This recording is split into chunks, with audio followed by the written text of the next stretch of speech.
Supreme court में समंदर पार पाकिस्तानियों को वोट का हक देने के केस की समाअत। वकील इलेक्शन कमीशन ने बताया कि 35 हलकों में ई वोटिंग करवा दी गई है। पहले 3 घंटे तक ई वोटिंग निज़ाम पर संजीदा हमले हुए।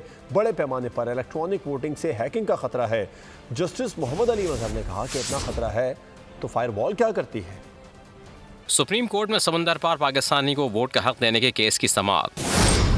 डायरेक्टर IT इलेक्शन ने कहा 35 हलकों की इलेक्ट्रॉनिक वोटिंग पर 3 घंटों में साइबर अटैक हुए। पायलट प्रोजेक्ट पर इंडिया, इसराइल और फिलिपाइन से हैकिंग हमले हुए। बड़े पैमाने पर ई वोटिंग से हैकिंग का खतरा है। जस्टिस मोहम्मद अली मजहर ने कहा इतना खतरा है तो फायरवॉल क्या करती है।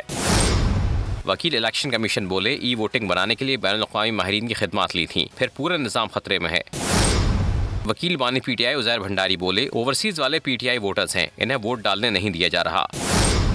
जस्टिस मुसर्रत हिलारी ने तस्दीक की ऐसी कोई बात नहीं कि सब PTI के वोटर्स हैं। अदालत ने नादर और इलेक्शन कमीशन से तहरीरी जवाब मांग लिया। सब्सक्राइब करें और बेल दबाएं ताकि कोई खबर रह न जाए।